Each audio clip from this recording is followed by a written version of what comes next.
Mary Catherine Ham, Brian Wilson, Brian Neiman, today's newsmakers, and you, the Morning Majority. 105.9 AM 630. WMAL.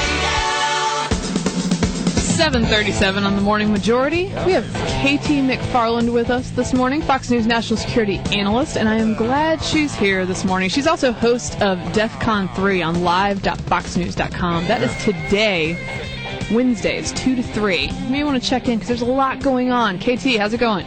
Well, pretty busy time. Yes. So Barack Obama has a meeting with Abbas, perhaps shortly, I believe, this morning. This kind of stuff can get really confusing, even if you follow Israel-Palestine pretty closely. Break it down for me. What does Obama need to be doing, and are they following the right strategy here? No, Obama has managed somehow through arrogance and incompetence to maneuver himself between a rock and a hard place. Imagine that. Okay, Palestine is coming to the UN today, this week, saying, recognize us as a state. Now, there's a lot of maneuvering about how that might or might not happen. But at the end of the day, it'll come down to the choice the president has to make.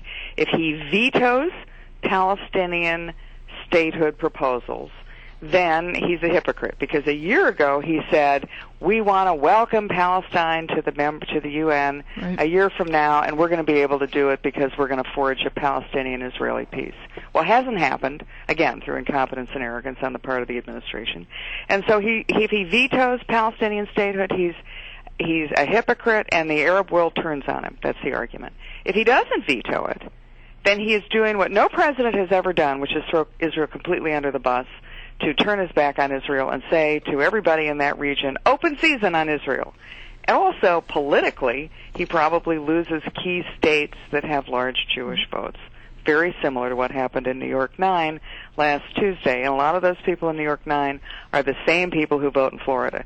So he's got a political problem, he's got an international relations problem, he's got a diplomatic problem, and ultimately may have a military problem if, as I think will happen, between a rock and a hard place, there is a likelihood of violence between Israel and some of its neighbors in the near term. So which way is he going to go? I mean, what do you think? What they're trying to do is to not have to make that choice, maneuver around so that the Palestinians don't even bring the issue to the United Nations.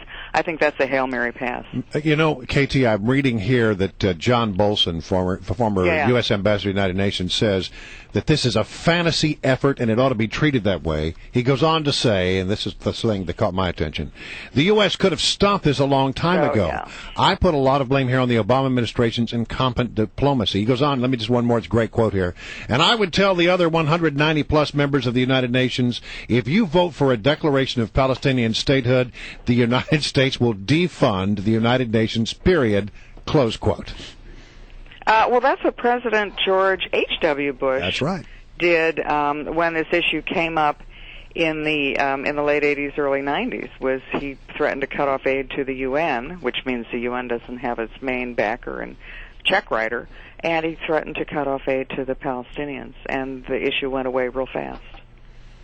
So it's not a bad ploy. The problem is the administration has said, a year ago, you know what this is like?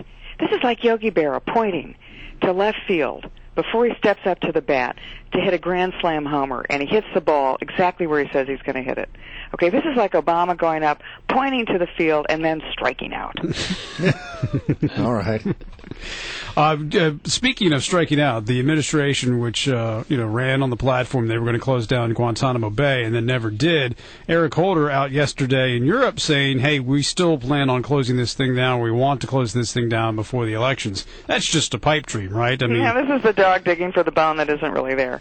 The Obama administration, but particularly manifested in the Attorney General, has been talking about closing Guantanamo Bay forever. The problem is, what do you do with the guys who are there, most particularly Khalid Sheikh Mohammed? You're going to bring him to the United States for trial? You think you're going to bring him to Manhattan for trial? Manhattan, which was just on lockdown last Sunday on September 11th for fear that Al-Qaeda had another threat. You're going to bring the biggest terrorist left in the world to Lower Manhattan and pretend that nothing's going to happen and change in the lives and the security risks that it presents to the United States and particularly to New York? No, they don't know where to put these guys. The other problem with not having Guantanamo is that all the people around the world that they potentially are arresting to bring to the United States, to bring and interrogate and all the rest, if there's no place to put them other than in the U.S. court system, guess what? A lot of those potential terrorists who you might want to arrest, they're going to end up killing because they don't know what else to do with them. So they have to... It's dopey. There's no alternative to Guantanamo. Keep it open. Well, they have to know that, but why do they keep saying this? Is it just solely politics? I think Eric Holder in his heart probably believes that all terrorist suspects should be tried in the U.S. court system. And secondly, I think it's a bone to throw out to their base. Well, there's a lot of that bone throwing going on these days. Yeah, they're digging and throwing. But doesn't it backlash? I mean, it seems to me they learned some lesson from the fact that the first time they said Gitmo will close in a year and it didn't, right. That everyone got real mad. Well, how many times do they say it? At this point, who even listens? Yeah. All right, Don't Ask, Don't Tell is officially over. Well, you talk to people at the Pentagon all the time. What do you think is going to be... The Pentagon took women in. The Pentagon desegregated in 1948. The Pentagon will know how to do this. They're really good. This is the single entity in the United States that functions really well with management and employee relations and all the issues around that. I mean, they are good managers. They'll figure out a way to deal with this. All right, I hear you're going to be in town next Monday, right? Yes, I'm coming down for the Defense Forum Washington. This is put on by the Naval Institute, the Army Officers Association. It's called The Journey Back, and it's a national...